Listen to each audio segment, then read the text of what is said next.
So, Assalamualaikum warahmatullahi wabarakatuh.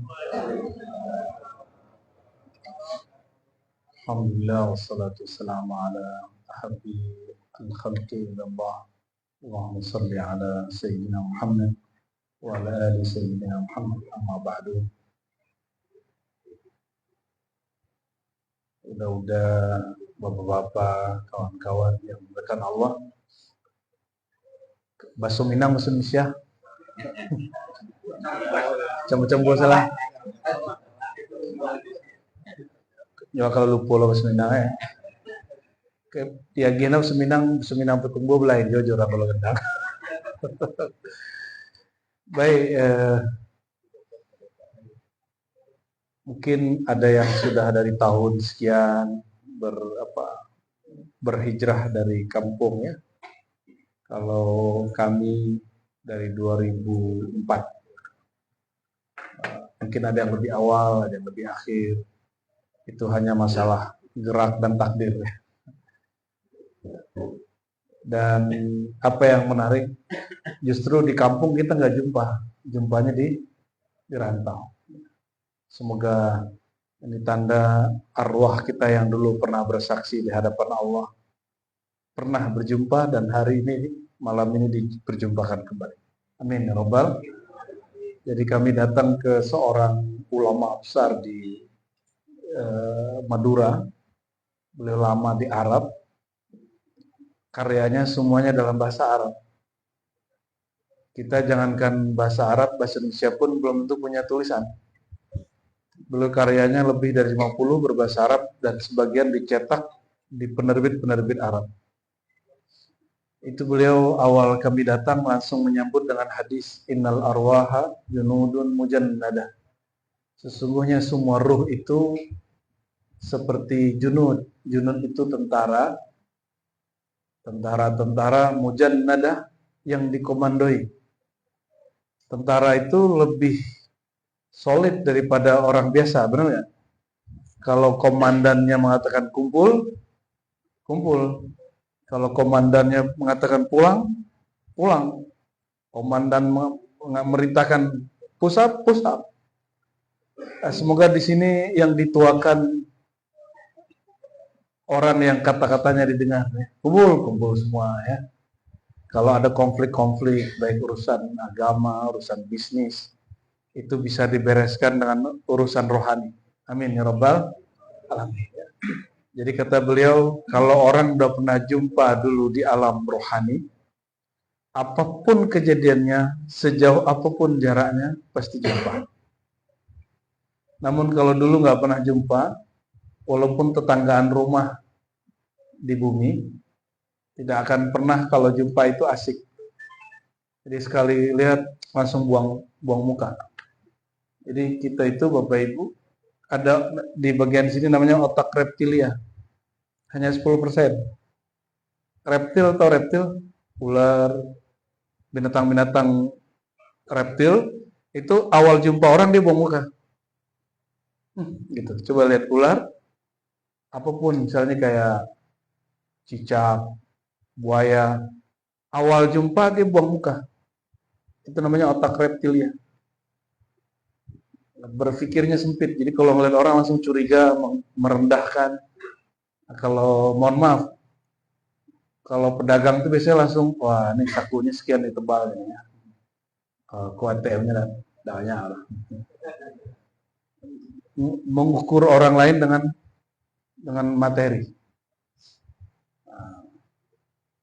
Itu otak reptilia. Itu otak hewan. Makanya di Quran ada kalimat ulaika kal an'am. Mereka itu bukan manusia yang utuh. Betul tubuhnya tubuh manusia, tapi konsep berpikirnya seperti binatang ternak. Itu ada. Kalau binatang ternak urusannya apa? Makan, minum, materi, makan, minum, kawin, materi gitu. Jadi hidupnya hanya untuk itu. Jadi waktu kami mendengar udah aku suka mengaji, insya Allah ikole ndak kal al an'am lah. Ikole bantu asli ruh insya Allah ya. Insya Allah. berdagang, berbisnis, bekerja itu hanya tugas sementara di bumi. Tugas kita, ini yang akan jadi kajian kita malam ini ya. Jadi sebenarnya tugas kita apa? Mengapa kita di dunia ini? Allah berkalam di Quran, innamal hayatud dunya la'ibun wa lahwun. Itu dalam surah Al-Hadid dan beberapa surat yang lain. Dunia itu hanya, itu Allah mengatakan pakai hanya main-main senda gurau. Kalau main-main senda gurau, harusnya orang kalau ke dunia terhibur atau stres, asik atau kalut. Jadi di mata kita dagang itu mungkin serius, tapi di pandangan Allah sukses tidak sukses itu lagi main game. Kalau seandainya jatuh, bangun lagi. Tidak usah putus asa. Kalau kita main game, kalah, stres nggak? Kalah main game di handphone. Handphonenya dibanting nggak? Main PS kalah, ulang lagi, ya kan? Bukan kemudian layarnya dipecahkan, PS-nya dibakar, enggak. Itu nggak waras tuh orang. Artinya apa? Kalau emang dunia ini main-main, nge-game, senda gurau, maka jangan pernah terlalu serius berurusan dengan dunia. Kalau mau serius, satu hal, urusan bertuhan. Urusan kita kepada Allah, wajib serius. Tapi urusan dunia, anggap main-main. Anggap lagi hiburan. Walaupun diatur secara hukum Islam, akad, tapi maksudnya cara kita menanggapi itu jangan terlalu serius. Kadang-kadang roda sering teteh, ya, enak. Kadang di bawah, biasa aja, santai aja. Dan kita sudah menyaksikan itu dari dulu sampai hari ini. Tidak ada yang aneh. Cuma, dari dulu kami mendengar kawan pedagang, apakah di Tanah Abang, atau Tanah Uda, Tanah Adi, samosnya. Setiap jumpa selalu ngomong, dari tahun 2004. Kini payah hidup dia.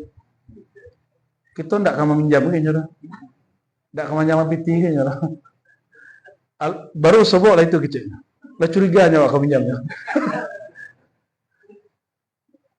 Sebut lah tahun 2008, tambah susah hidup ini. Kawan nanya kan? Jadi yang ada cuma keluhan. Karena gagal bertuhan. Kegagalan bertuhan itulah yang membuat sikap orang itu childish, kekanak-kanakan. Walaupun badanlah jadi apa orang. Badannya apa orang. Rohaninya masih anak orang.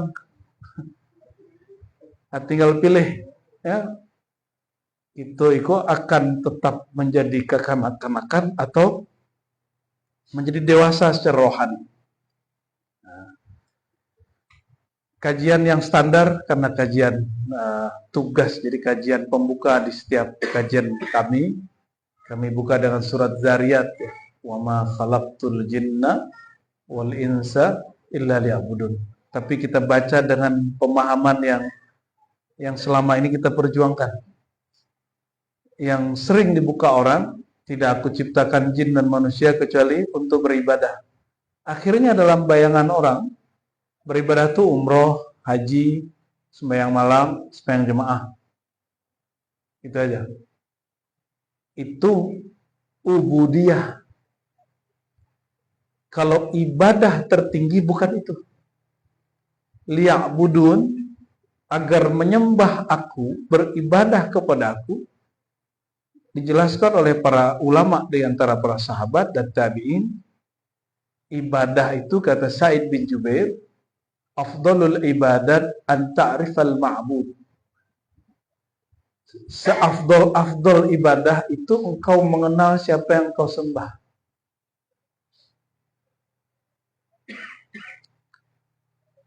Pernah enggak udah aku datang ke Sutampe, enggak dihargai deh satpam atau resepsionis? Pernah? Atau sering? Sering ya? Acok. Kalau ambo masuk ke kampusmu sendiri, dibentakmu deh. Awak ngajas tuh, dibentakmu deh satpam. Pertama tanya, ngapain? Awak diturun pakai sarung, ya. Kalau wajawe, datang aja lah. Itu yo keluar darah Minang awak tuh. Emang kamu nggak tahu siapa saya? Nah, langsung mulai agak kagetnya. Saya dosen sini. Atau agak stres juga orang tuh sebuah ya. Lah sekian bulan tak sebuah kali. Nampaknya mundur ya. Yang pertama masih oke. Ya Pak, saya lagi mau ketemu direkturnya kan. Pura-pura jadi pendatang Pak. Tapi yang kedua ada cerita oleh. Kan ada cerita tak? Apa dia itu? Nanti kalau cari pun dong gadang sekali Pak. 2 kali gadang kok yang ada punya kakinya. Karena jadi nak jatuh ya lah. Ya. Kalau nanti cari kakinya gua tuh. Punya anak. Anden deh. Kata setahun menunggu ambokan menyiapku baru nyebar anak. Allahumma sholli ala Muhammad. Jadi di Quran itu dan itu ada kesalahan terjemah. Seakan-akan terjemahannya Allah memerlukan penyembahan kita atau ibadah kita. Itu kekeliruan terjemah. Tidak aku ciptakan jin manusia kecuali untuk menyembah aku. Jadi kayaknya Allah itu butuh disembah. Itulah kelemahan terjemahan bahasa Indonesia dengan aslinya Arabnya. Padahal maksud itu depannya ke wama. Wama itu nafiah. Nafiah itu menunjukkan tiada. Tiadalah engkau dicipta, wahai jin dan manusia, kecuali tugasmu apa. Jadi ayat itu menjelaskan tugas manusia, bukan Allah perlu disembah. Apa tugas engkau di dunia? Mengenal aku, sehingga engkau menyembahku betul-betul mengenal siapa yang engkau sembah. Ya'budun ibadah itu ada makna lain. Apa makna lain dari ibadah? Al-mahbubah, yang dicinta. Al-maqsudah, yang dituju, dicari. Jadi apa yang dicari sebenarnya di dunia aku? Tujuan hidupnya apa? Itulah yang disebut ibadah. Maka kalau orang tahlil, afdalu dzikri la ilaha illallah, ada kalimat la ma'buda illallah, ya, la maqsuda illallah, itu makna daripada ibadah. La maqsuda, lah jadi bahasa Indonesia. Tiadalah yang dimaksud, tiadalah yang dituju, tiadalah yang hendak mau dicapai kecuali Allah. Jadi kalau kemudian di tengah jalan kita kadang roda sedang di hati, kadang sedang di bawah, biasa aja. Yang penting tujuan wak Tuhan tidak berubah. Contoh, kalau sedang dapat nikmat, rasa Tuhan yang ditumbuhkan rasa apa? Sedang dapat nikmat. Sedang tidak paham saya minang ya, siapa?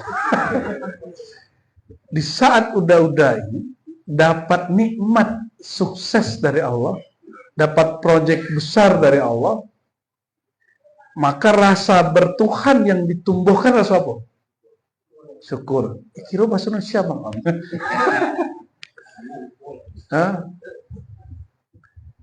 Kalau sedang susah, sedang sakit, rasa bertuhan yang dipelihara rasa apa?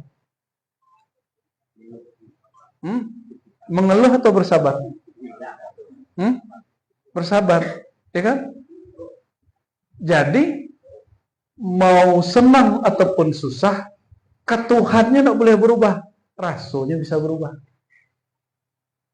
Rasa bertuhannya boleh berubah, tapi ketuhannya tidak boleh berubah. Nyambung nggak? Ya, itu maksud liya'budun. Apapun kondisimu, apapun keadaanmu, senangkah engkau, susahkah engkau, hubunganmu denganku Tidak boleh rusak. Hanya itu tujuannya. Itu liya'budun. Agar engkau menggantungkan tujuanmu, harapanmu hanya kepadaku. Makanya Allah menyebutkan dirinya dalam hadis qudsi, innallaha laghayurun. Nabi berkalam. Sesungguhnya Allah itu sangat-sangat pencemburu. Tidak ada apa-apanya cemburu Bapak Ibu. Tidak ada apa-apanya. Apa yang Allah cemburu? Kalau rumah-rumahnya, bait-baitnya diisi dengan selain namanya. Oleh para ulama ditemukan makna fi buyutin adzinallahu an turfa'a wa yuzkara fiha ismuhu, itu surat An-Nur ayat 36. Buyut, di rumah yang diizinkan nama Allah diangkat di sana. Buyut di situ secara syariat adalah masjid surau. Namun secara hakikat adalah qalbul mukmin. Qalbu orang beriman. Masjid itu kalau atasnya kubah, dalamnya tidak ada sujud, masih disebut masjid nggak? Sudah pernah lihat tempat ibadah orang Sikh? Tahu Bapak Ibu Sikh? Ini bersorban tadi orang India. Tempat ibadahnya bentuk masjid berkubah, tapi tidak ada sholat di dalamnya. Tidak ada sholat 5 waktu. Karena itu bukan masjid. Maka tidak semua bangunan berkubah itu masjid. Yang disebut masjid itu qalbu yang di dalamnya ditinggikan nama Allah, itu masjid. Maka qalbul mu'min masjidun min masajidillah, baitun min buyutillah. Qalbu orang beriman yang menyebut nama Allah, itulah rumah-rumahnya Allah. Itulah masjid tempat mengenal Allah. Jadi di mana kita mengenal Allah? Di qalbu. Bukan di masjid. Masjid itu bangunan. Masjid itu bangunan. Kalau tidak adalah ilmu mengenai qalbu, maka maupun kita ke Masjidil Haram, itu rasa sholatnya nggak akan berubah. Pasti hambar. Sampai tawaf, selesai tawaf, Rabbana atina fid dunya ya Allah, lakukan dagalih kami ya Allah. Sampai di tempat suci, doanya tidak suci. Dunia itu suci atau hino? Dunia itu suci atau hino? Yang suci itu berlaku jujurnya. Dagang itu nggak suci. Tapi ketika Bapak udah aku berlaku jujur, itu yang suci. Perdagangan itu dihina Allah. Kecuali mereka jujur, amanah, dan bersedekah. Maka Nabi berkalam, ya masyarakat tujar, wahai para pebisnis, wahai para aktivis niaga, wahai orang-orang pasar, ya, wahai orang mengalih, ya, tasaddaku, hendaklah kalian banyak bersedekah. Kenapa? Kalian lisannya banyak batok-batok indah pada tempatnya. Hadis Imam Tirmizi, hadis sahih. Itu namanya kafarah. Apa arti kafarah? Penebus kesalahan lisan. Lisanku macam-macam, harus ditebus. Apa menebusnya? Sedekah. Nah, kembali ke yang tadi. Jadi tugas kita apa di dunia? Apa tugas itu tadi? Ibadah itu terjemahan umum. Terjemahan khususnya mengenal yang disembah. Maka kajian-kajian kita jangan terjebak untuk membid'ahkan kajian orang, meremehkan, menghina pemahaman orang. Misalnya ada kawan kita lah menjadi aliran si anu lah ya, Sarawanya lah nih sekete, jangan jadi cemeh lo. Itu proses. Ambo lama itu. Oh awak disalahannya, perjalannya menyalahkan awak. Itu ujian orang bagamu. Ketikanya dihina oleh orang, apakah dia tersinggung? Apakah dia merasa dirinya kemudian lebih mulia, lebih alim, lebih suci? Itu cara-cara Allahnya. Mungkin udah kok aman di pasar. Tapi kalau digaduh agamanya sekete, mungkin tidak aman. Ya, keluar serigala yang di dalam kebun binatang keluar sadanya. Bisa jadi begitu. Ada orang kawan suka huruf cuma tabligh baca meh doa. Apa aja tuh lalu po di dunia. 3 hari tinggalnya bininya, sebulan tinggalnya bininya. Kalau mau salut mau orang itu. Apa sebab? Di saat kita asik dengan dunia, dia meninggalkan dunia itu. Urusan kemudian dia meninggalkan anak istrinya tuh urusan ini lah, itu rumah tangganya lah. Yang diurus. Emang rumah tangga kita lah selesai. Hah? Emang rumah tangga kita sudah ideal? Ya, belum tentu ideal. Saya tahu mereka menikmati itu kan. Jadi kita itu beragama, seringnya beragama itu untuk mencari kesalahan orang. Sedangkan agama yang dimau Allah itu inna dina indallahil Islam, agama di sisi Allah itu hanya al-Islam, itu engkau berserah diri kepada Allah. Mungkinkah berserah diri kalau tidak kenal? Mungkin nggak? Jadi apapun alirannya, Sufi, Asy'ari, Salafi, itu mereka sepakat. Afdalul ibadat ma'rifatullah. Ibadat tertinggi mengenal, itu basic imam-imamnya. Cuma ustadz-ustadz kininya yang masalah. Sama saja doa itu. Mau di Sufi sama itu. Mau di Sufi kah, mau jamaah tabligh kah, mau Salafi kah. Hampir gagal fokus. Mereka fokus hari ini untuk mencari pembenaran, bukan mencari kebenaran. Akhirnya energi orang beragama, tadinya bos saudara are, konco pelangkin ke orang, gara-gara masalah seketek itu, masalah yasinan, tidak yasinan, sayyidina tidak sayyidina, maulid tidak maulid, orang lupa rasa betuhan. Orang lupa rasa kehambaannya kepada Allah. Padahal itu goncangan biasa saja. Di bisnis aman. Di urusan keluarga aman. Diujilah dengan paham. Itu kebanyakan gagal. Dan orang Minang paling parah. Celialah kena bang, bro. Blok M, celialah. Ya. Orang awak situ. Penggerak kajian itu di mana-mana pun kebanyakan orang Minang. Dan mereka sendiri yang bertengkar. Kan lucu. Kita punya slogan. Apa slogannya? Falsafah Minangkabau. Adat Basandi Sara. Nah, Basandi itu apa? Basandi itu yang di bawah tunggak tuh. Bukan tuh, salah bahasa. Orang Minang sendiri pun tidak paham bahasanya. Sandi dengan sendi itu beda. Sandi itu bahasa lama. Sandi, tahu sandi? Coding. Disandi, dikunci. Bukan sandi yang di bawah tonggak itu salah paham itu. Karena kekurangan memahami bahasa. Adat bersandi, adat itu dikunci dengan syarat. Itu maksudnya. Itu diambil dari satu kaidah dalam usul fikih. Adat itu terbagi dua. Al-mazmumah, al-mahmudah. Ada adat yang tercela, ada adat yang terpuji. Apa yang tercela? Yang tidak disandi dengan syarat. Bahasa Arabnya allati khalafat asy-syariah, yang menyalahi syariat.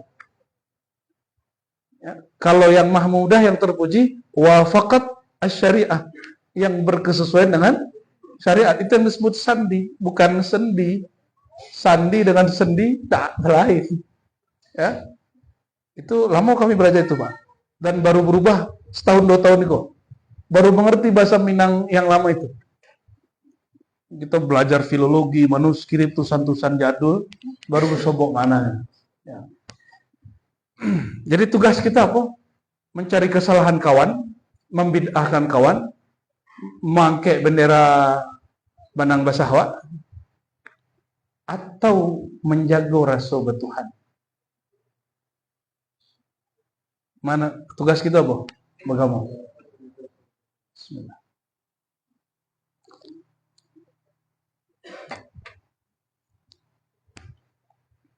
Nah, itulah makna yang ada dalam surat Zariyat. Wa ma khalaqtul jinna wal insa. Tidaklah aku cipta jin dan manusia. Tidak hanya manusia, jin. Illa liya'budun. Kecuali tugas mereka untuk mengenal aku. Kalau sudah kenal, barulah orang itu dalam menyembah khusyuk. Jadi Bapak, Ibu, Saudara, udah saudaranya, khusyuk itu nggak usah pakai teori.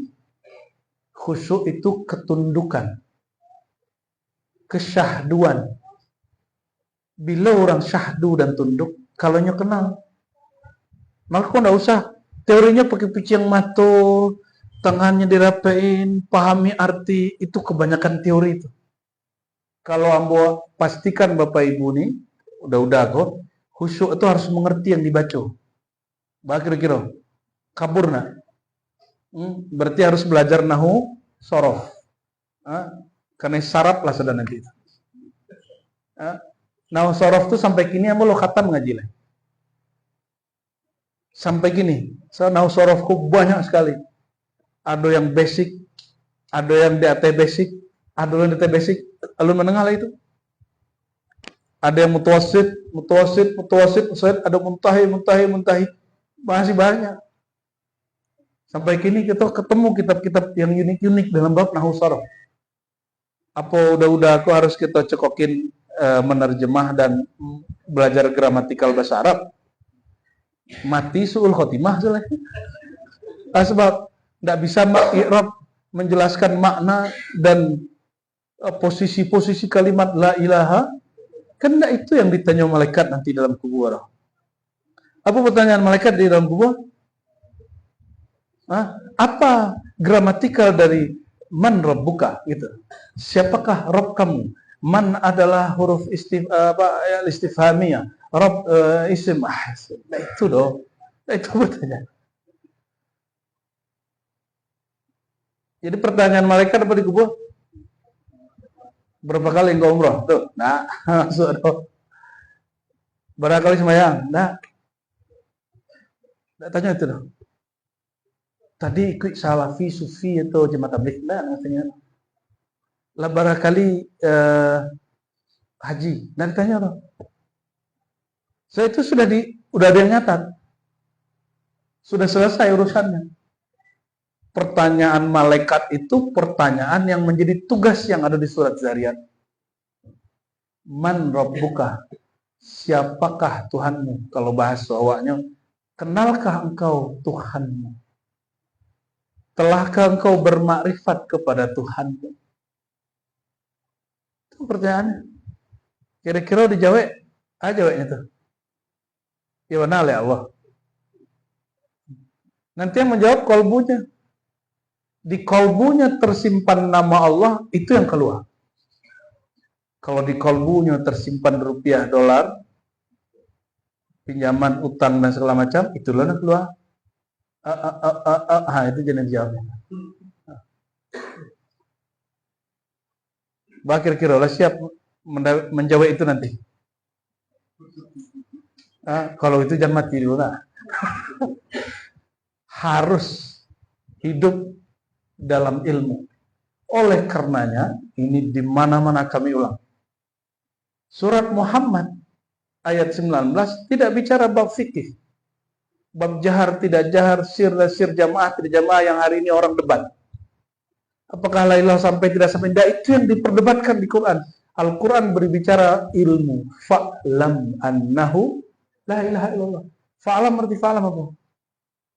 Maka ilmuilah, ketahuilah, pelajarilah bahwasannya dia la ilaha, benar-benar tiada yang berhak disembah kecuali dia. Maka bermakrifat dulu baru baca la ilaha illallah. Jangan sembahyang dulu anak disuruh. Ajannya dulu buat Tuhan. Kalau kita hajannya sembahyang dulu, tasesonya. Makanya dulu kabur-kabur kan disuruh sembahyang. Ya kan? Puasa disuruh puasa, payuran gaya makan atau ciluy rambutan tetangga. Sebab tidak diajarkan mengenal yang menyuruh puasa.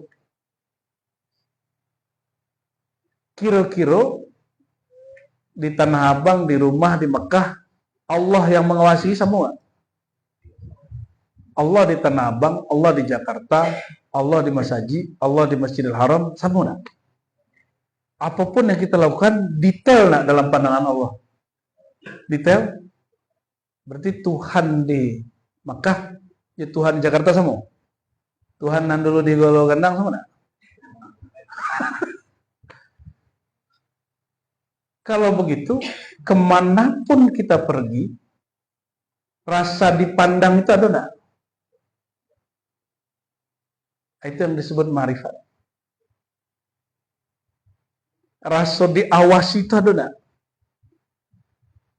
Rasa diawasi Allah pun ada dua jenis rasa minimal. Banyak rasa itu. Kita ringkasnya dua. Pertama, ilustrasi. Pernah punya guru killer? Pernah?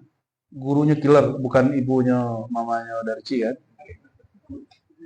Bukan kan? Nah, kalau dipandangnya, diawasinya, bak keringet dingin gitu.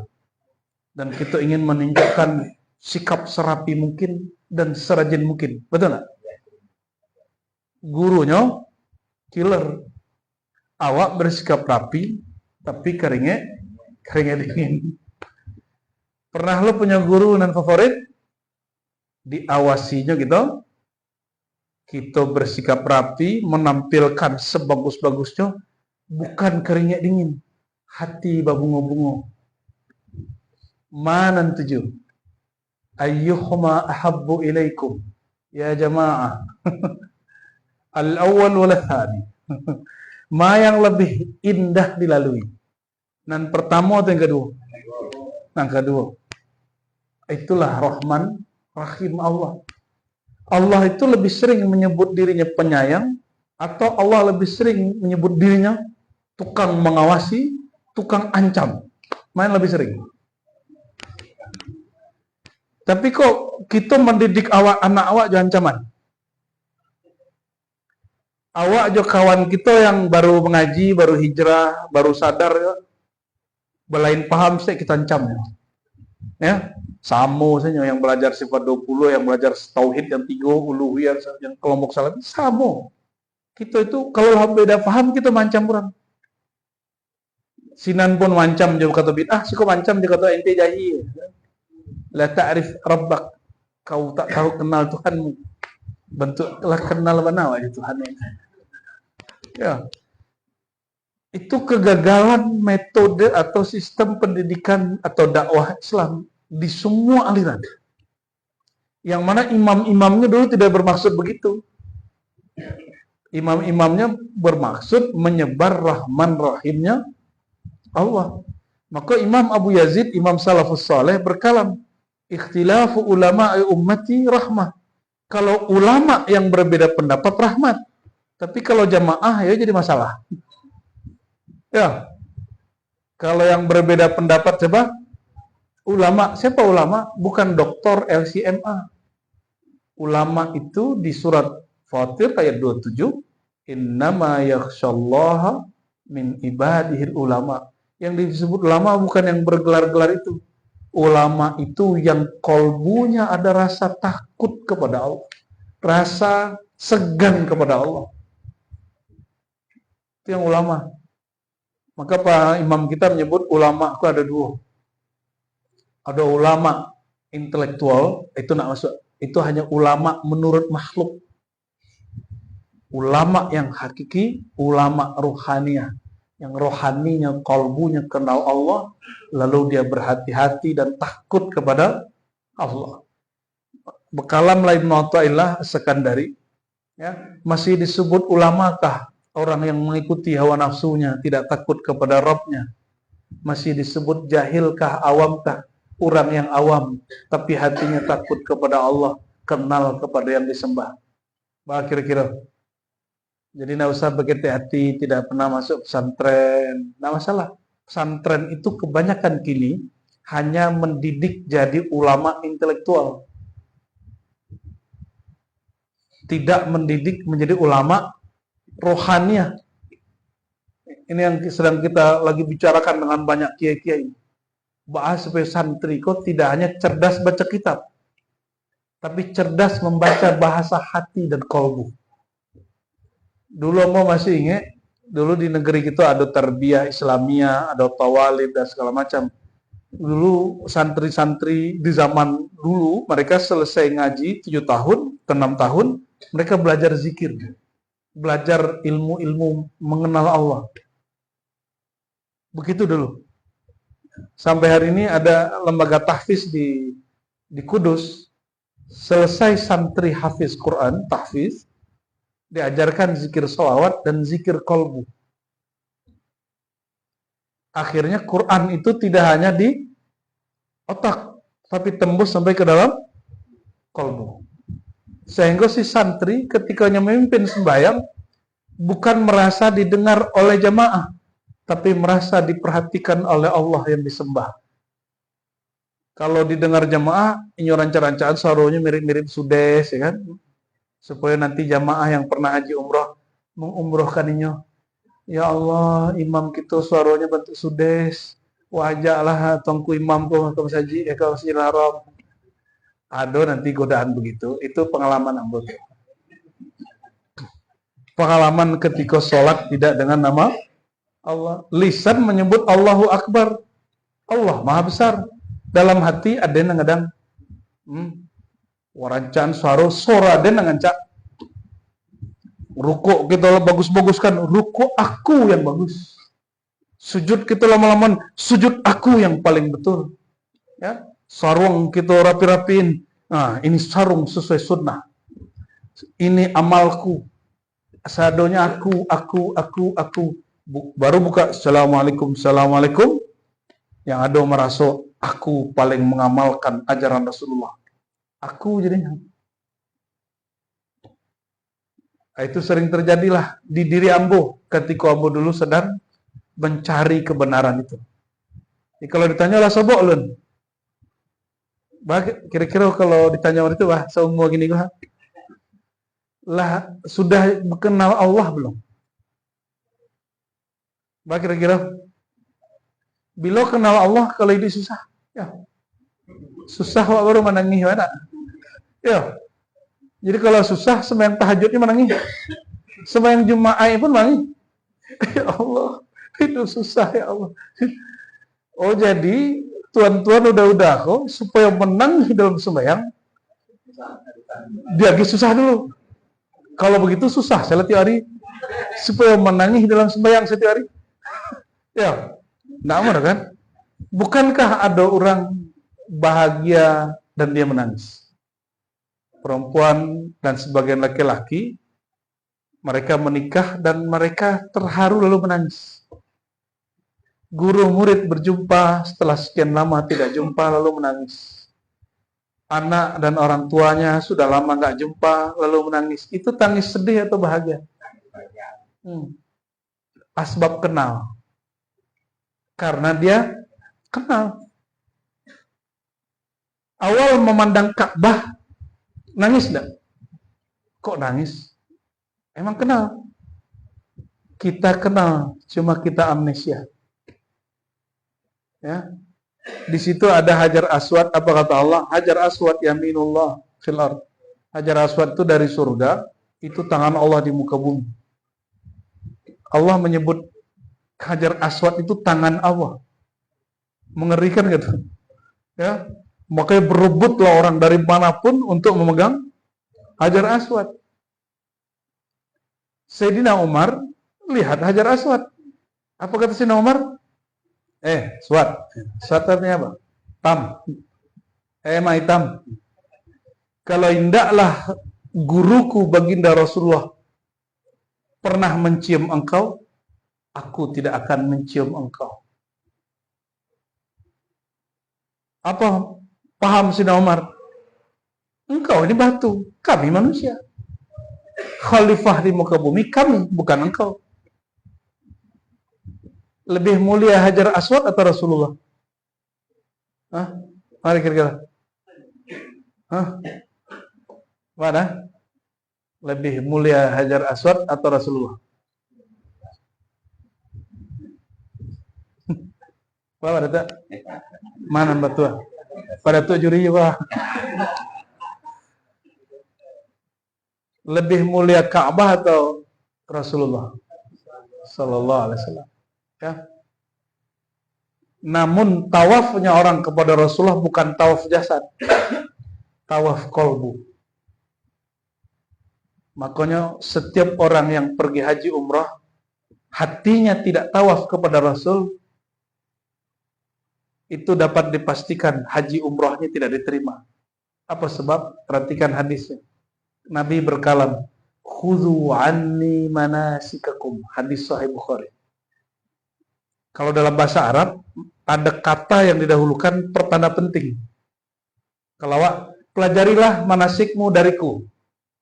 Itu terjemahan bahasa Indonesia. Tapi bahasa Arab aslinya nggak begitu.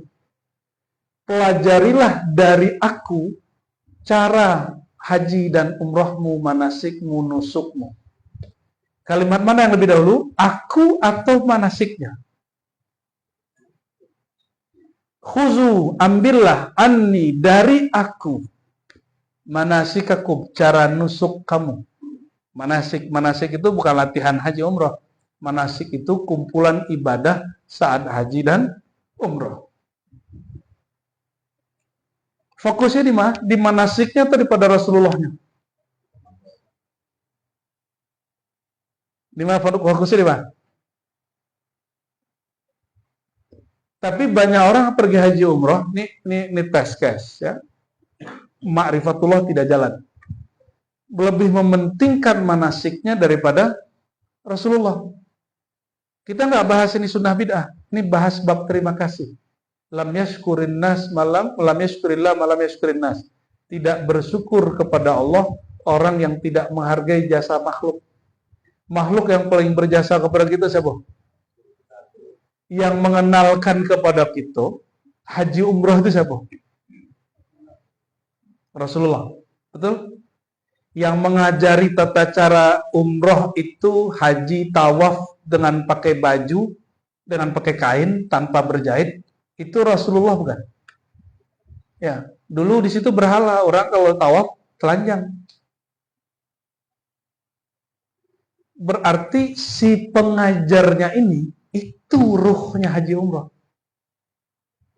Banyak kawan pergi umroh tidak mau ziarah, tidak berterima kasih kepada beliau, tidak mengunjungi.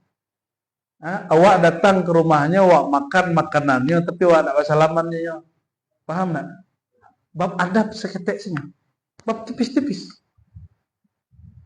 Namun hadisnya dhaif ya. Man hajja aw i'tamara, siapa yang berhaji atau umrah, falam yazurni, tapi tidak berziarah kepadaku, maka tidak mendapat syafaat dariku. Itu hadisnya dhaif. Kita tidak pakai hadis itu dong. Kok pakai hadis yang sahih? Apa hadis yang sahih? Tidak disebut bersyukur kepada Allah orang yang tidak berterima kasih kepada Jadi kalau Bapak haji umroh, kalau betul ada makrifat, kurang kenal kepada Allah, ini kenal kepada orang yang paling kenal kepada Allah. Siapa itu? Rasulullah SAW. Ini contoh-contoh. Contoh lain ya.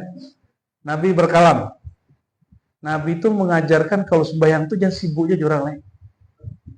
Ya, kalau ambo dulu sembahyang, sudah takbir tuh mau cari kaki orang. Ambo dulu, nggak tahu kalau udah apa ya. Dulu, jangan lakukan kesalahan yang sama, cukup aku. Ya. Apa kalam dari Nabi? Sallu kama ra'aitumuni sholli. Sallu. Salatlah engkau kama, sebagaimana ra'aitumuni, engkau melihat aku. Aku lihat. Akunya Rasulullah. Usolli. Sebagaimana engkau melihat aku salat, bukan sebagaimana aku salat.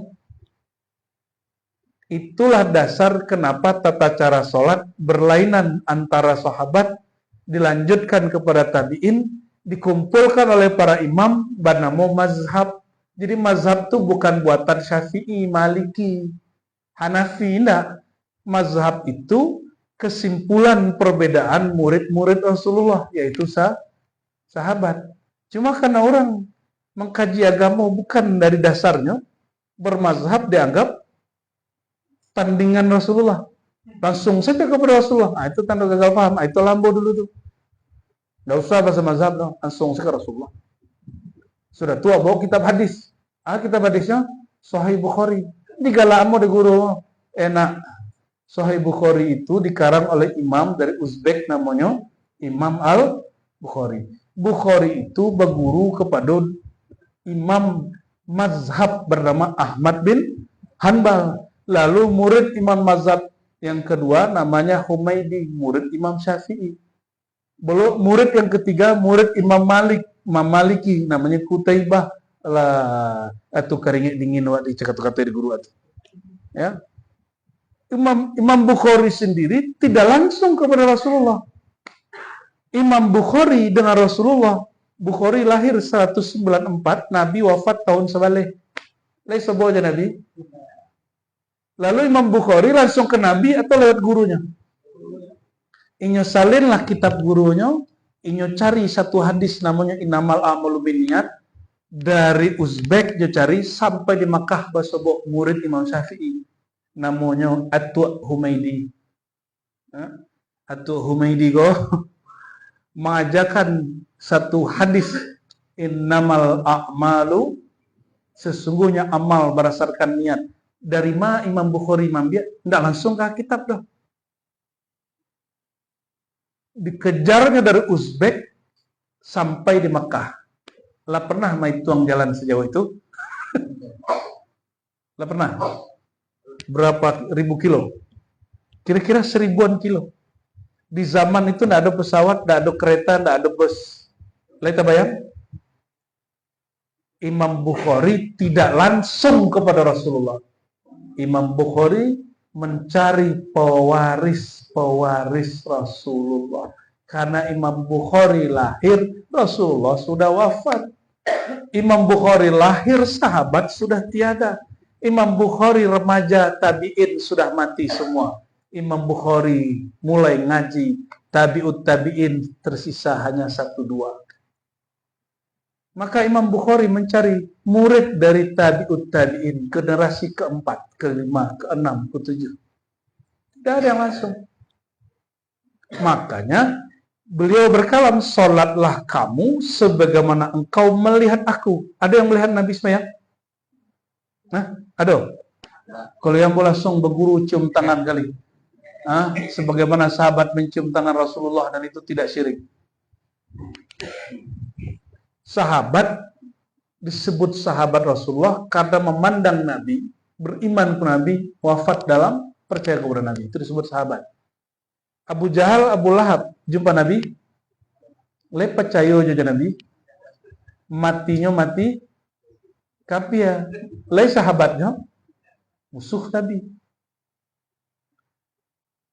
Mimpi sebuahnya Nabi, ahli marifat tentu le. Siapa tahu orang munafik. Ya. Lebih hebat Abu Jahal, Abu Lahab langsung jumpa fisik daripada mimpi, ya enggak? Jadi enggak usah lebih bang galau aku mimpi sebuah Nabi itu. Ya so standar sih. Agama kita bukan agama yang dibangun dengan mimpi. Mimpi itu hanya hiburan dari Allah Subhanahu wa taala, ya. Boleh cerita mimpi sebuah Nabi boleh, tapi enggak usah berbangga diri. Yang Nabi suruh itu apa? Salatlah kamu sebagaimana engkau melihat aku. Le pernah memandang Nabi sembahyang? Jadi sembahyang kini kok sembahyang siapa yang kepandang?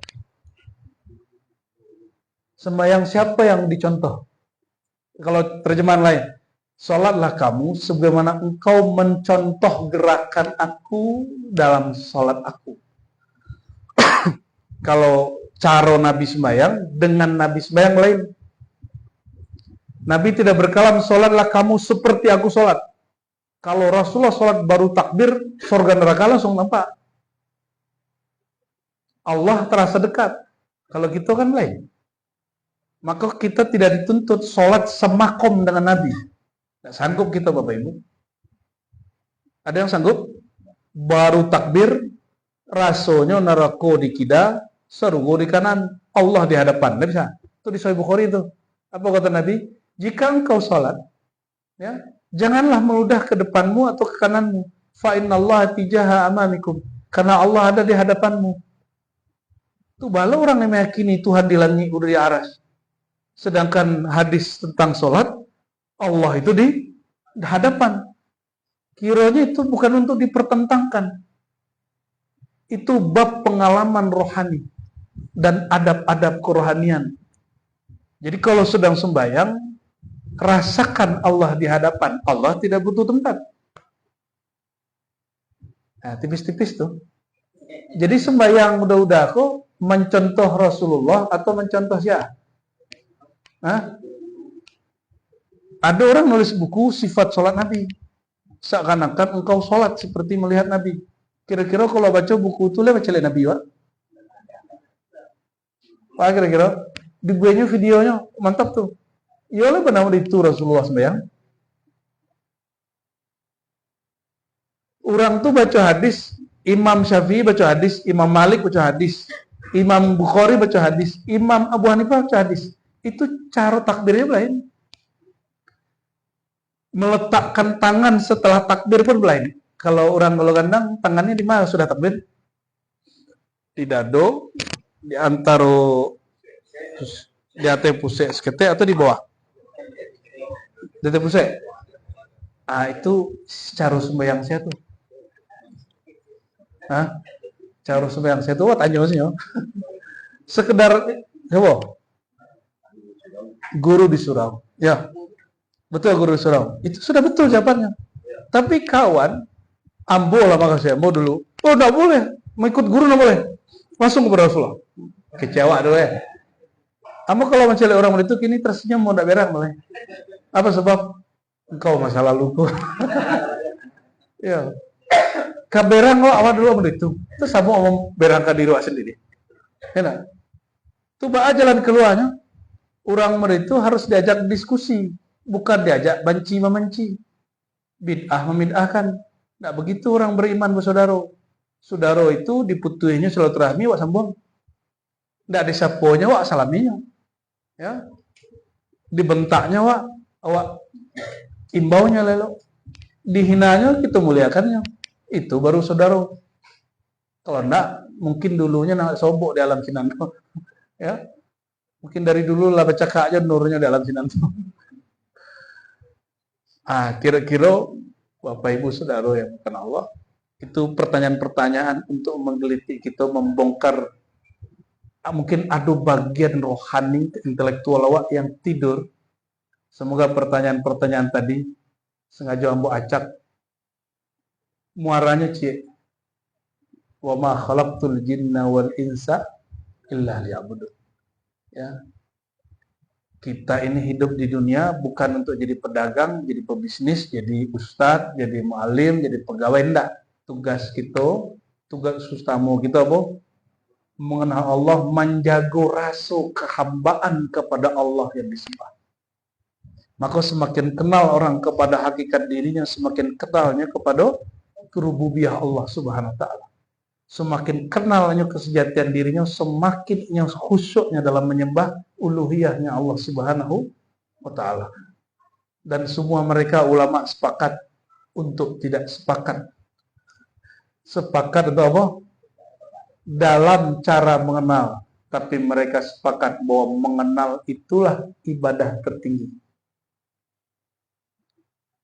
Kita tutup hadis cek Nabi kalam baginda sallallahu alaihi wasallam, hadis yang sering menjadi hadis favorit Abbo, ya. Antara orang alim yang yang tidur dengan orang yang jahil sholat, lebih ditakuti yang tidur daripada yang sedang sholat. Apa sebab? Kalau orang alim tidur, ilmunya hilang atau tidak?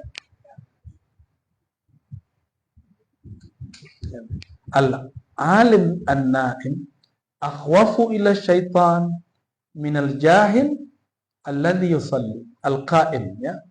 Al-jahil al-qaim. Orang yang alim tidur lebih ditakuti oleh syaitan daripada orang yang tidak mengenal Allah dan dia sedang sholat. Kalau orang yang jahil tadi inyo lalu les sembayangnya enggak. Kalau orang alim itu tidur, ilmunya masih ada? Paham maksudnya? Apa yang ditakuti? Jika yang jahil ini sedang sholat, tiba-tiba yang alim bangun. Bisa diganggunya proyek setan. Ya, untuk menyesatkan orang yang jahil tadi. Makanya ditakuti. Jadi kalau udah kalau ada ilmu dari Allah, itu syaitan berjuang setiap kalau mohon maaf, dipipisinya telinga supaya kita nak bangun tahajud, nak bangun subuh. Ya, Abu Hanifah didengarnya orang mengecen Abu Hanifah itu sembayangnya sepanjang malam. Padahal Abu Hanifah hanya sembayang setengah malam. Maka ketika beliau mendengar kalam itu berdoanya, ya Allah, aini ala dzikrika, bantu aku untuk mengenal engkau, menyembah engkau sebagus-bagus penyembahan, bangun sepanjang malam. Maka sejak hari itu, ini udah lalu malam hari ini, mulai badai isya sampai subuh hanya sembahyang tadi. Dianggapnya itu teguran dari Allah Subhanahu wa Ta'ala. Ya, ada ulama-ulama begitu. Semoga sedikit pengantar ini dapat untuk menggelitik kita mulai fokus, jangan lagi fokus pada perbedaan, mulai fokus pada tujuan. Apapun profesinya, apapun pahamnya. Ya. Jadi surau Gelo Gandangku kalau bisa jadi duta lintas paham. Jangan hanya satu paham, tapi tujuannya satu, mengenal Allah. Jadi majelis itu bukan membahas satu mazhab, satu paham, tapi berpaham-paham. Tapi semua paham itu akan satu dalam jalan. Jalan apa? Jalan mengenal Allah, walaupun ibaratnya berbeda-beda. Ya, wallahu a'lam bis-shawab. Ya, tidak tahan nanti kemudut ya. Lah, ya, tanya jawab nih. Jadi, bagi jemaah yang ingin bertanya, dipersilakan.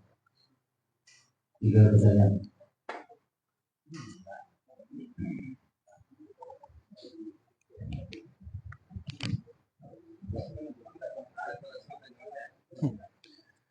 Matarasafi, coba Matarasafi kulubikum.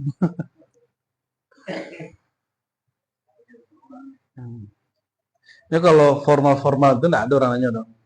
Boleh orang awak, Pak. Oh, ada jawab. Ya.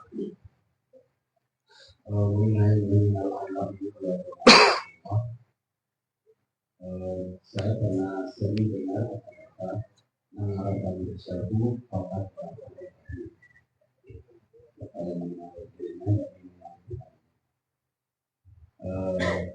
yang saya tanyakan, kalau kita mengenal berupa sifat atau berupa zat. Oke, siapa yang kenal diri, kenal Allah. Pertama yang harus diketahui dulu sebelum maknanya, ini statusnya hadis atau bukan, ya. Ini bukan hadis. Walaupun ada seorang imam berjumpa Nabi, lalu Nabi mengatakan, itu kalamku. Itu disebut hadis mimpi.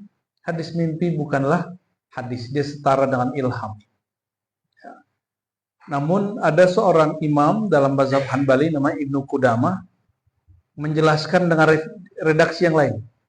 Man arfa qalbahu arfa rabbahu. Siapa yang kenal kolbunya, kenal Tuhannya. Disebutkan dalam kitab Minhajul Qasidin. Ini imam manhajnya bukan manhaj mazhab Syafi'i. Kalau kini mirip-mirip Salafi, tapi bermakrifat. Namanya Imam Ibnu Qudamah. Ya. Dia meringkas kitab Ihya Ulumuddin yang dulu dianggap banyak hadis palsu di dalamnya, tapi ternyata dicek enggak banyak. Hanya ada hadis dhaif lalu diringkas dan dihilangkan hadis dhaifnya.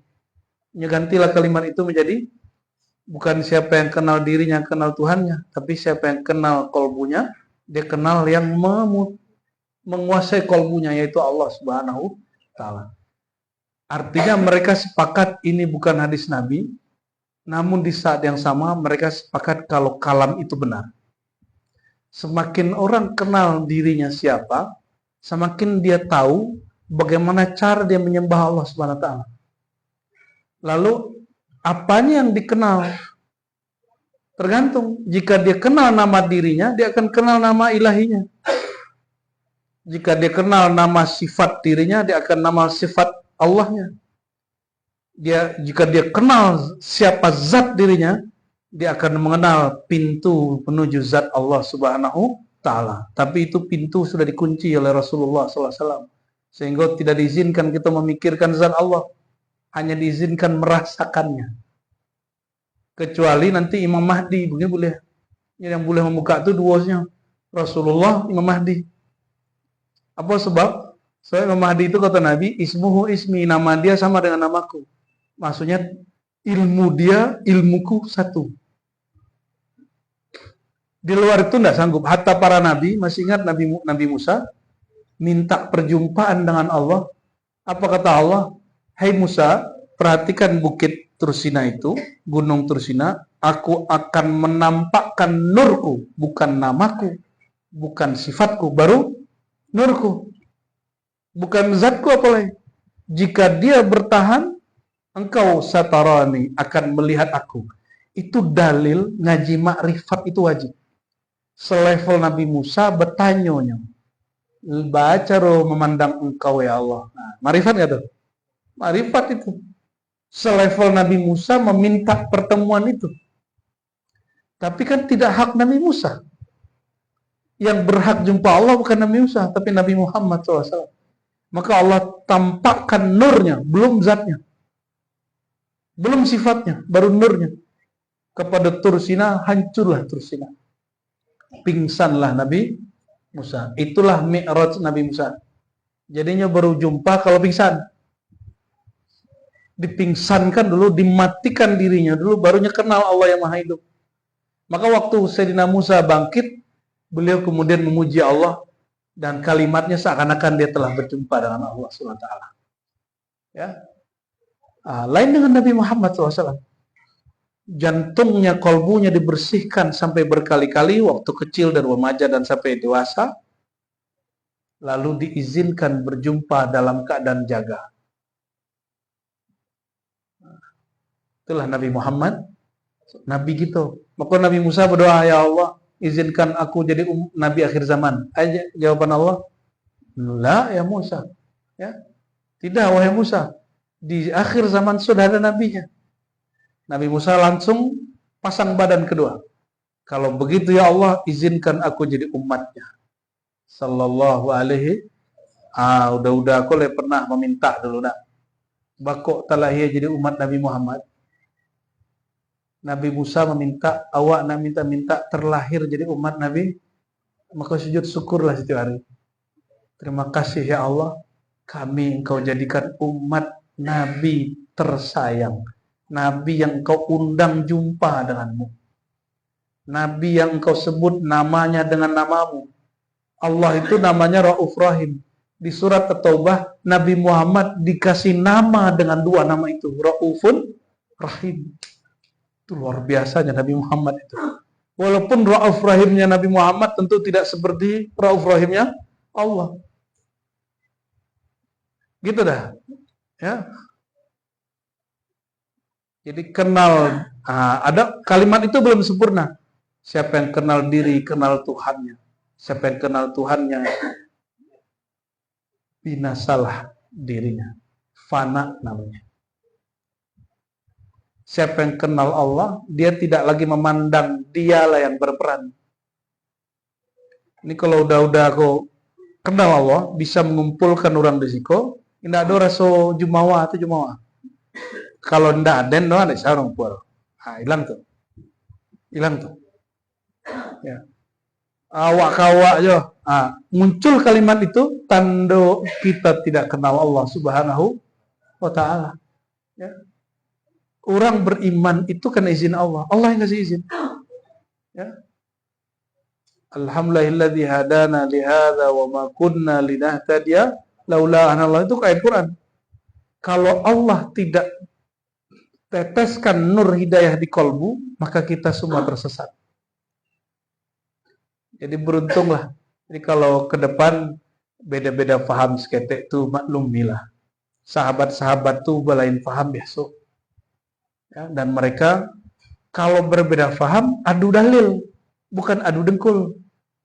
Apalagi adu-adu kesaktian, apalagi adu-adu kebenaran. Nah, ada yang paling matuan, nah gitu. Kalau punya dalil, amalkan. Kalau enggak, ya sudah. Hanya begitu.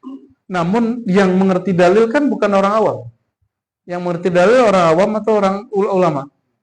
Jadi, tanyalah dalil ke ulama. Jangan tanya ke orang baru sama ngaji.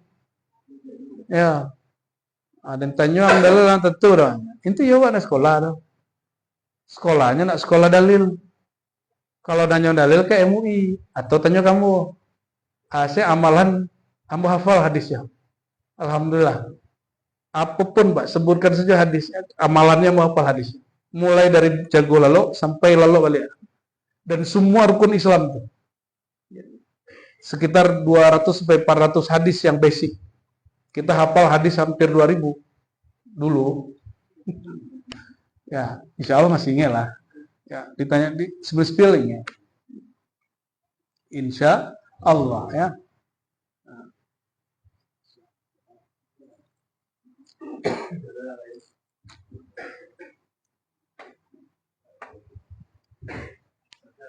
Ya.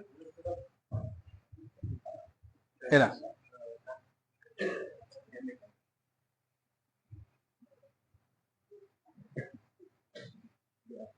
Dari Assalamualaikum dulu lah.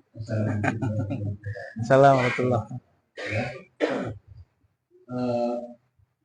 Dari kesimpulan yang kami dapat dalam ini, satu kalimat bahwa kita harus fokus pada tujuan, yaitu mengenai tujuan ini. Tapi dalam faktanya, kenyataannya, realitas masyarakat kita sangat kreatif terhadapnya. Karena tokoh masyarakat itu bingung kenapa amalan yang selama ini jarang benar.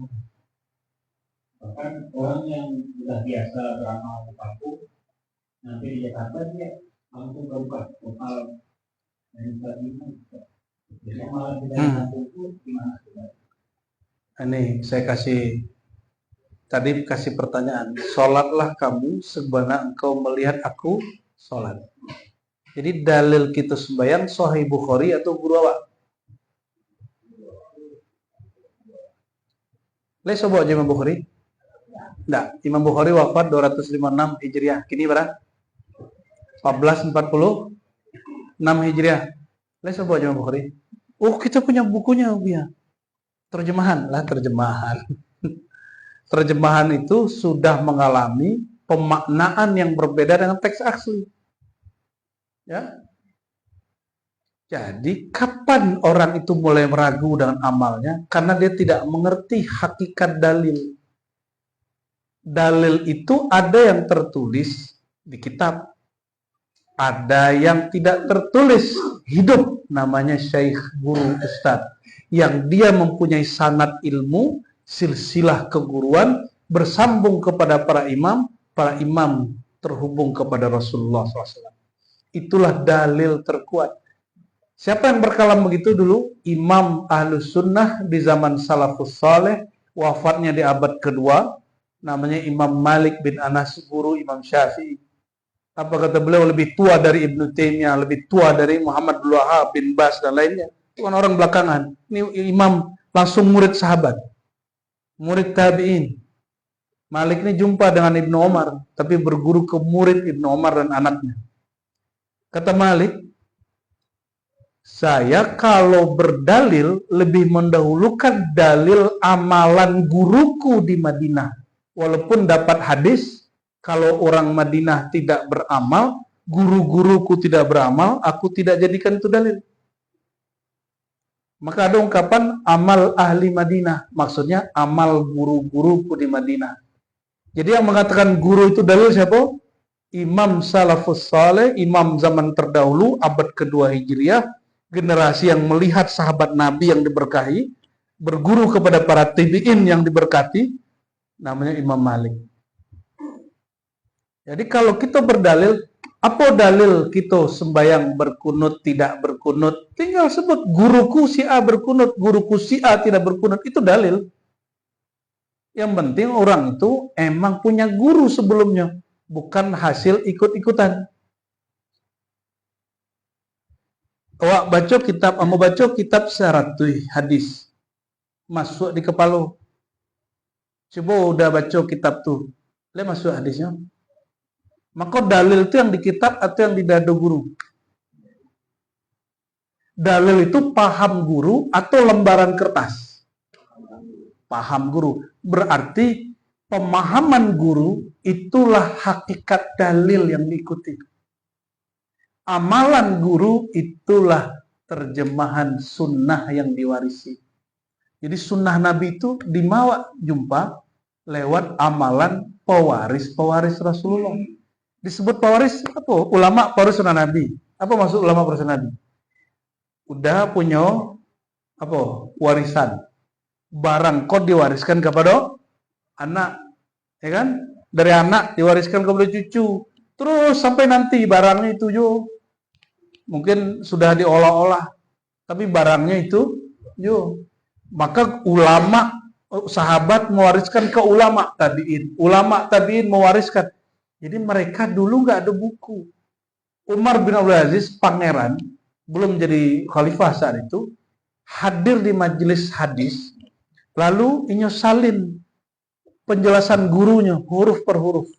Selesai pengajian dipanggil, "Ta'al, ya Umar. Pangeran, kau sini, ya. Kamu anak raja ya, sini." Sok-sokannya ini majelis dengar sekali langsung hafalkan. Tidak ada ceritanya, dengar lalu ditulis. Diambil karatehnya bukunya, langsung dirobek sama Tuan Syekh. Itu orang yang wafatnya tahun 100 Hijriah. Umar bin Abdul Aziz jumpa dengan para sahabat Nabi. Maka Umar bin Aziz tidak berpegang kepada kertas, dia berpegang kepada guru. Jadi guru itulah dalil yang sebenarnya. Oh, antara sufi, salafi mirip. Mirip benar. Cuma orang aku baca kadari. Serius. Mohon maaf kok.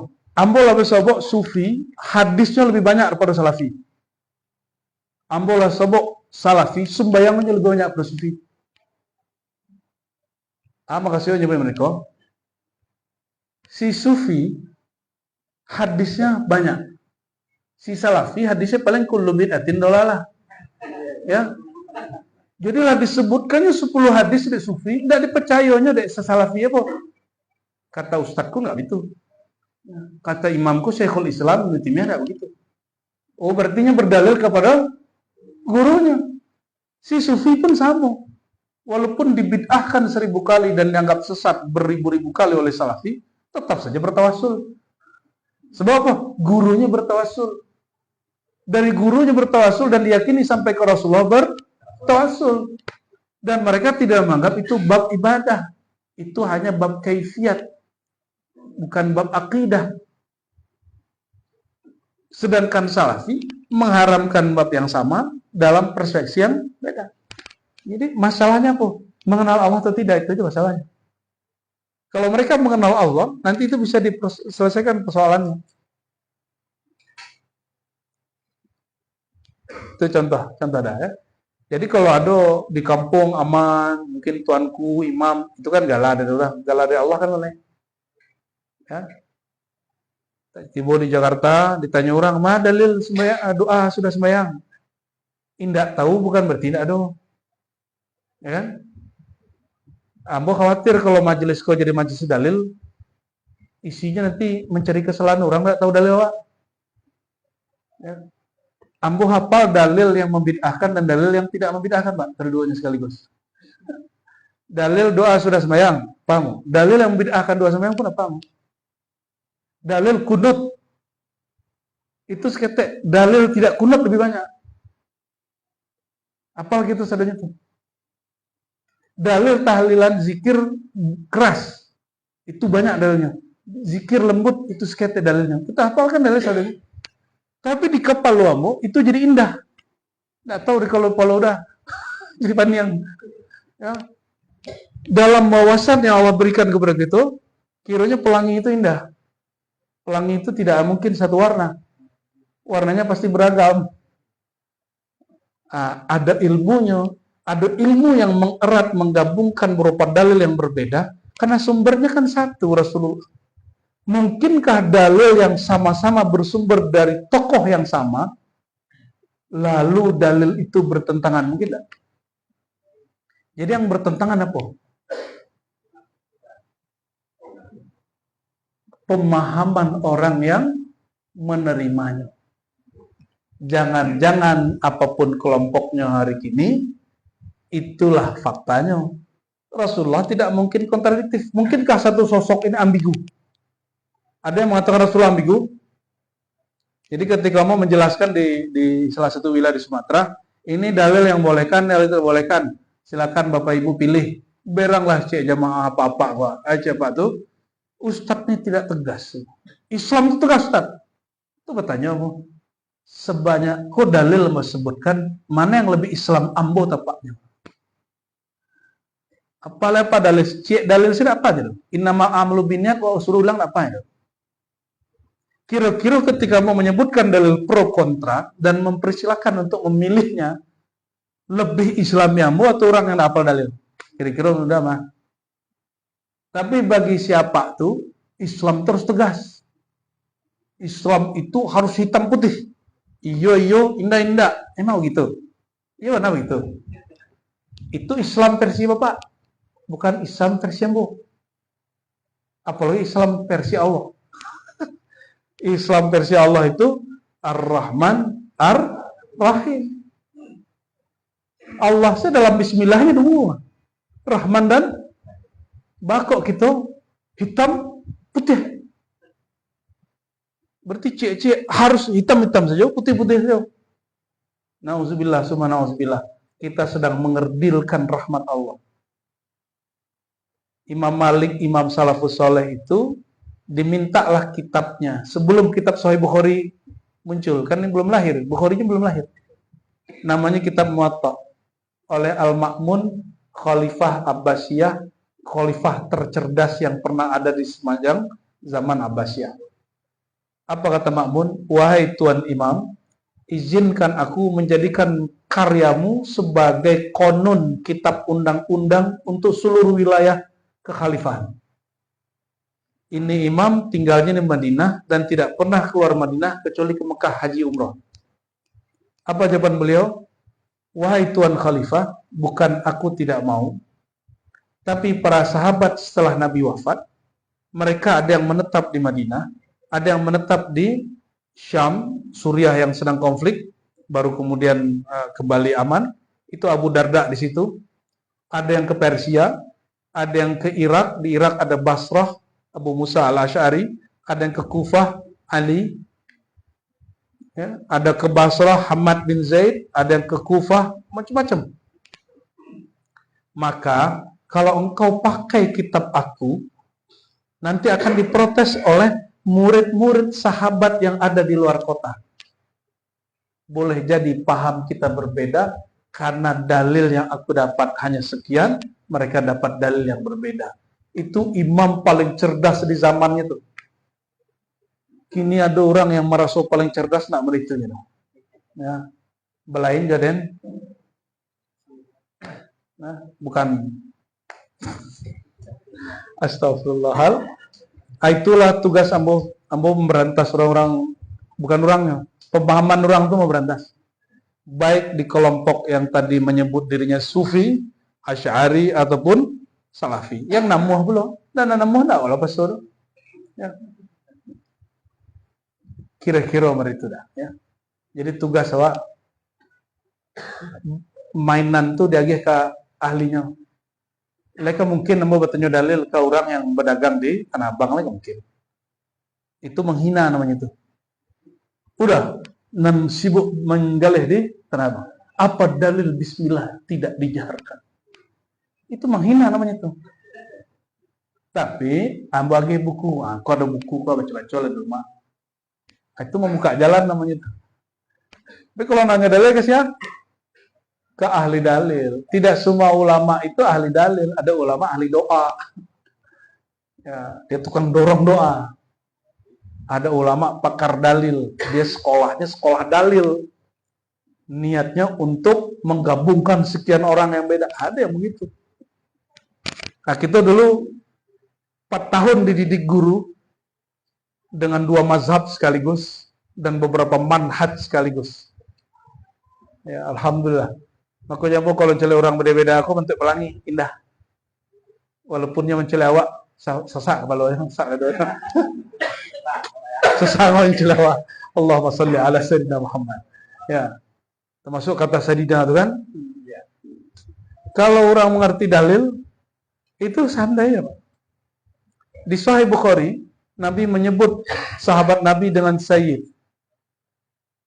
Bukan zuriat Nabi. Kumu li sayyidikum. Ada Sa'ad bin Mu'az, pemimpin kaum, datang. Maka kata Nabi, bangunlah hormati si Sayyid kamu.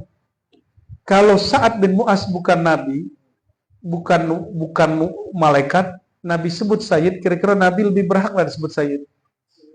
Perdebatannya, bolehkah dipakai sembahyang atau tidak? Ya kan? Itu perdebatan itu sudah jawab. Ya, sudah dijawab oleh para ulama. Nanti kita jawab. Ya. Ada masanya kita nanti jawab itu. Kini kok yang penting diangangin di balot dulu. Dilebur-lebur dulu. Sekat-sekat antara kita tuh. Sekat-sekat dalil, sekat-sekat aliran. Dilebur dulu. Kalau plong gitu, kita sepakat tujuan kita bukan mencari kesalahan kawan. Bukan mencari kesalahan aliran lain. Tujuan kita liya'budun, agar mengenal Allah, baru pengajianku bisa jalan sebagaimana mestinya.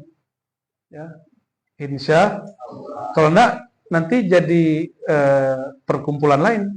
Baju pengajian, tapi obrolannya nanti bisnis. Bisa begitu nanti dah. Ya, sebelum pengajian bisnis dulu, sudah pengajian bisnis deh. Ya. Jadi menjaga jaringan nanti. Bukan jaringan kepada Allah. Ya. Wallahu a'lam bishawab. Ya. Lah tuh ya. Ya. Besok awakku kalau forma-forma mana agak malu-malu. Ya. Agak santai-santai sudah kok. Tapi no kamera. Sepakat? Santai-santai Pak ya. Allahumma shalli ala sayyidina Muhammad wa ala sayyidina Muhammad. Mohon maaf jika ada yang kurang berkenan. Maka sungguh tidak lain adalah kita bersaudara. Innamal mu'minuna ikhwah. Orang beriman itu pasti bersaudara. Semoga rasa itu tumbuh melengkung. Amin rabbal alamin. Assalamualaikum warahmatullahi wabarakatuh.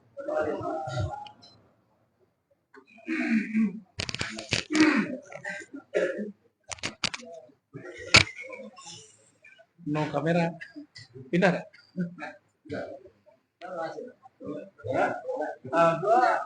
Apa? Kamu buat acara tadi? Lancar.